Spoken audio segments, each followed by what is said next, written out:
So I did a whole video yesterday and it just wasn't coming together.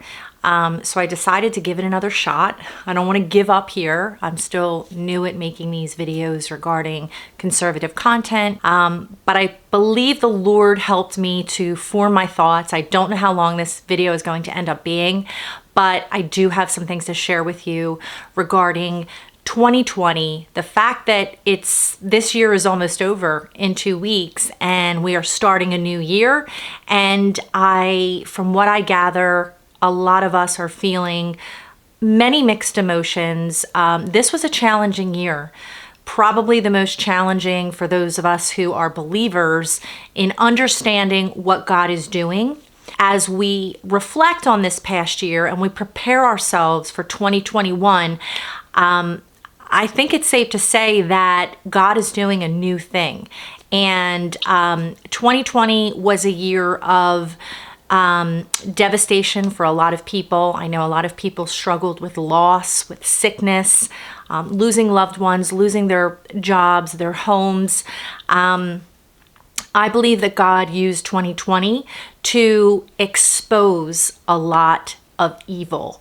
And for believers, and I guess I can speak from myself personally, I even got caught up in placing my trust in people. And I don't know if it goes without saying that believers who support Donald Trump do not, contrary to what the media might want you to believe, do not worship this man. We do not look at Donald Trump as this flawless person. Rather, quite the opposite. We see him as a fallible human who God can use just like all of us. There's no one on this planet that's without sin. And it's really difficult to ignore the work that he has done. Donald Trump is the most pro-life, pro-Israel, and pro-religious freedom, constitutional freedoms, and constitutional rights president that we've ever had. And so this past year, I recognize that even amongst Christians and Jews who place their trust in God, there's been a lot of division. And I believe that God is using 2020 to give us another opportunity to open our eyes to his will. Now, in asking some of my Christian friends why they, quote, hated Donald Trump to the point where they would vote for someone like Joe Biden, who in 47 years in politics had really nothing to show for it. In fact, if we ever ask, someone to tell us, what is so great about Joe Biden, they really can't tell us. And yet their reasoning for voting for Joe Biden was because of their disdain towards Donald Trump. And where did all of this hatred come from? It came from the mainstream media. The media has been feeding lies to people and has been basically saying nothing good about Donald Trump and nothing bad about Joe Biden.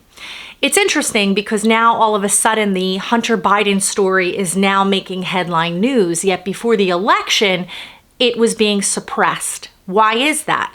Well, as we know, the media has proclaimed Joe Biden as the winner of this election. They are failing to look into the many hearings that are going on relating to voter fraud, and I can get into that in a minute. But now all of a sudden, they're sharing what Joe Biden has done. And for some of us, we are seeing this and we're not surprised, that Joe Biden will take a backseat to Kamala Harris. Kamala Harris is the most radical left liberal than pretty much any candidate that we can imagine. She was so disliked by her party that she literally pulled out of the primaries. Okay, so it's interesting how we have seen so much of these relationships where even she and Joe Biden were clashing, and yet they'll do what they need to do to get into power. The fact still remains that, the election is being contested. And I think a lot of Christians have been tested in where we're placing our trust. Some of us, and I'm guilty of that, For a while there, I was trusting Fox News. On election night, we recognize that Fox News can't be trusted. There are people within that network who are going along with this facade that Joe Biden was winning the election and now has won the election. I also place trust in the Supreme Court, and as we saw last Friday, they threw out the Texas lawsuit. And so, for many of us, many believers, that was the last straw. And I see a lot of people are throwing up their hands now and saying, I can't take it anymore. I'm discouraged. I guess it's time we give up. And my whole response to that is, why would you give up on God's sovereignty? God is not perhaps showing us yet how he is going to move this country in the direction he wants. But that doesn't mean that the outcome is not going to be what he desires. So in other words, if we look at David and the example of David when he went against Goliath, he did not put in his mind the method that he was going to use to kill Goliath. He just knew the outcome. And by the way, I learned this from watching Lance Wallnau, who is an amazing evangelist, and I encourage you to watch him along with Dutch Sheets. They're both have really been giving me a lot of insights, and so I am quoting his message from today. And by the way, it's December 16th right now. So anyway, David did not, look at the means of conquering Goliath. He just knew that it needed to be done. Goliath needed to be taken out because Goliath was mocking the God of Israel. And so, it's important that we apply lessons like these in knowing that it doesn't matter if the state legislatures are not doing their part, if Fox News isn't doing its part, if the Supreme Court is not doing its part. We have to place our trust in God 100%. Okay. And like I said, 2020 has been a test. I think it's time for Christians to really open up our hearts. In fact, I think we're running out of time to really make the decision of whether or not we're going to stand for the things that God loves and stand up against the things that God hates. God hates hands that shed innocent blood. And for Christians to ignore abortion and ignore state legislatures and politicians who are in favor of aborting a child, even in the third trimester, all because of their hatred for an imperfect president who has done, like I said, more for the pro-life movement, more for Israel, establishing peace in the Middle East, which no other president has done as much as he has for the nation of Israel. And to use that as a reason to vote for politicians who are in favor of this are missing the mark. They are missing the mark. And it's most likely because they have been placing their trust in the mainstream media and listening to the deceit and the lies that have been coming from this media for 4 years. I don't think any media station is perfect, but I have been reading the Epoch Times. Newsmax has been sharing what's mostly aligned to reality, so I do trust Newsmax more than the others. OANN is another great network. But again, we can't put our full trust in any of these networks because at the end of the day, we still need to cross-reference and we need to do our own homework.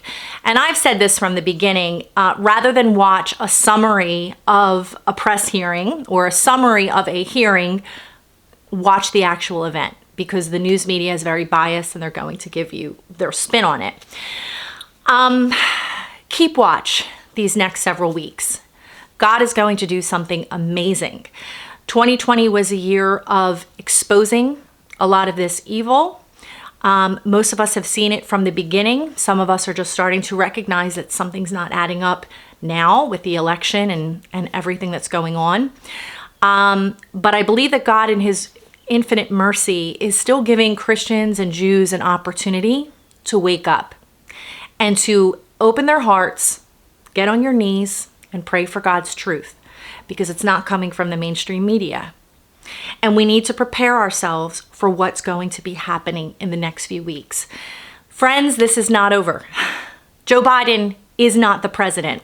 I know the media has projected him. I know electors have been sent to Congress. If you're paying attention, several states sent dual electors, which means they are preparing for a possibility of a shift. That's why they sent their electors for Biden and their electors for Trump.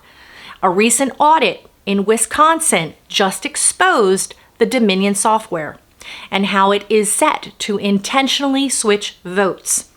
Now, there are 27 states that use Dominion software. So this could end up being something bigger than even the 7 states that originally contested. So it's not over. And like I said, as a Christian, we have to put 100% of our trust in the Lord. And this is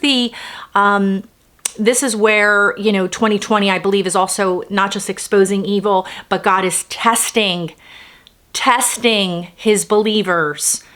Why are we losing faith? Why are we throwing up our hands and feeling that we need to give up? This is America. America is an extraordinary country. It's the last stop on the earth where we can exercise our religious freedom. And if you haven't been paying attention, the Democratic Party is against religion and the Constitution, which is embedded with God, by the way, the Declaration of Independence, the Constitution. Our founding fathers established this country with the idea of God being sovereign. They are out to remove that. They do not want God embedded in our foundation. And that is anti-American. Okay? So we need to really feel more confident in what we stand for. And we need to trust that God is in favor of America. He's in favor of our religious freedom. He's in favor of putting an end to abortion on demand and for the innocent shedding of blood. And he is going to prevail. God is going to be sovereign. And as far as Donald Trump goes, I know the mainstream media recently cut off his Christmas message that he made at the White House last week. I want you to look it up on YouTube. In fact, I'll put a link in my description here. I want you to watch what he said about the birth of Jesus. And ask yourself, is this a man who is lying and making this up, or does he really acknowledge that we are a Christian nation and he is showing and has proven to us that he respects our religious freedom? 2020 is coming to an end, and we need to really reflect on what God has been showing us, what he's been exposing, how he's been testing us, and we need to be preparing our minds and our hearts for what he's going to be doing in these next few weeks, because I believe it's something extraordinary. I believe we need to keep our confidence in him. In fact, I want to read Hebrews chapter 10, verse 35 and 36. So do not throw away this confident trust in the Lord. Remember the great reward it brings you. Patient endurance is what you need now, so that you will continue to do God's will. Then you will receive all that he has promised. So write that down. Again, Hebrews 10, verses 35 and 36. I believe that we need to keep our confidence. We need to start showing others that we still have our faith, that we believe in God. We believe in what he's doing in the country of America. We believe in life. We believe in freedom, our freedom of speech, our freedom to exercise our religion. And prepare yourself for something that only God can do. And don't let anyone discourage you. Turn off the mainstream media, turn off the social media platforms and any negativity that is trying to distort truth, and keep your eyes focused on the Lord. So friends, I hope this is encouraging to you, and I hope that you will join me in our continued prayer for the greatest country. And God bless you. God bless America. And I'll see you next week.